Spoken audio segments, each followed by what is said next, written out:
In this video, we will talk about why Israel, since its founding, has never been defeated in a major conflict.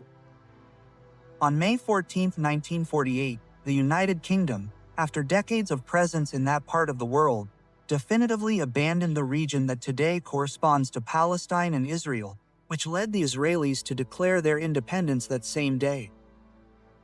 Exactly.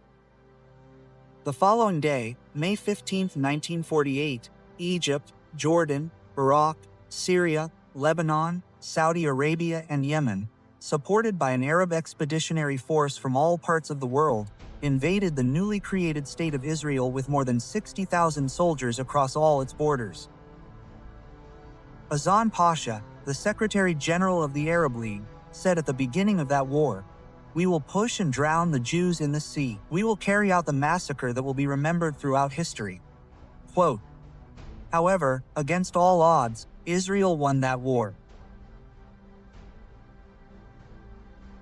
The same thing happened in the Sinai War of 1956, the 7 Days War of 1967, the War of Attrition that ended in 1970, the Yom Kippur War of 1973, and many others, many of which pitted Israel against gigantic coalitions of Arab countries, most notably the Yom Kippur War, when Israel was attacked by 9 countries, including Cuba and North Korea.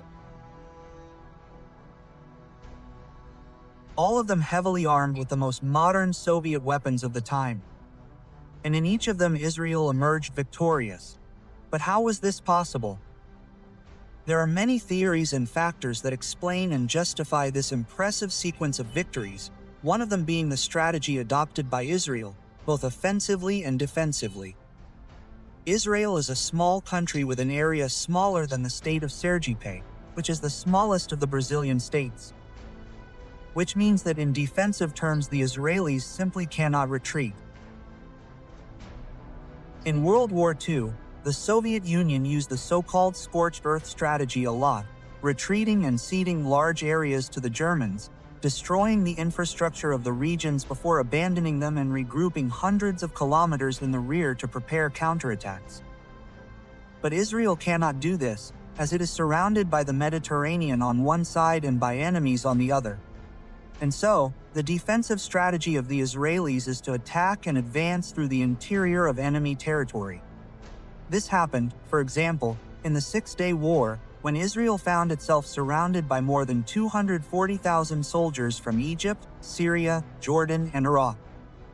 In that war that took place in June 1967, Israel had less than 100,000 soldiers and less than half of the Arab tanks and fighters. Therefore, in order to defend itself, Israel attacked before the enemy attacked, taking the enemy by surprise and winning the war in just 6 days. Another reason for so many victories is the level of freedom of action given to the Israeli military. Israel has always invested heavily in the training and education of its soldiers and officers.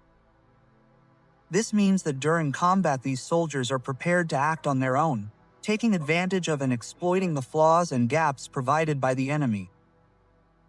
Israel knows that its military is well trained at a tactical and strategic level. Therefore, when they are on the ground, commanders do not need to go through long lines of decision-making. They are free to act, quite unlike the Arabs, who are forced to follow a rigid and very bureaucratic chain of command for every move on the battlefield. Another decisive factor is the equipment and silencers, which have always been equipped and armed with the best available in the world. Of particular note is the Merkava combat vehicle, which in its version 4, equipped with trophy, is perfect for close combat in urban environments. The Israeli Air Force has highly customized fighters such as the F-15I, a special version of the F-15E Strike Eagle made especially for Israel, and also the F-16 EFA. Another fighter tailored to Israeli needs, different from all other F-16 fighters in operation in the world, as is the case with the brand new F-35, with Israel receiving a very customized version, with sensors and weapons systems designed and built by them. But besides all these reasons, there is an even more important one. More than 2,500 years ago, Sun Tzu said that if you surround the enemy, you must offer him at least one escape route, because an enemy with no possibility of escape will fight to the death. And that is what happens with Israel. The Israelis know that if they do not fight, if they do not give everything on the front line, everything in the rear will be pushed into the sea and destroyed. For Israel, there is no other option but to win.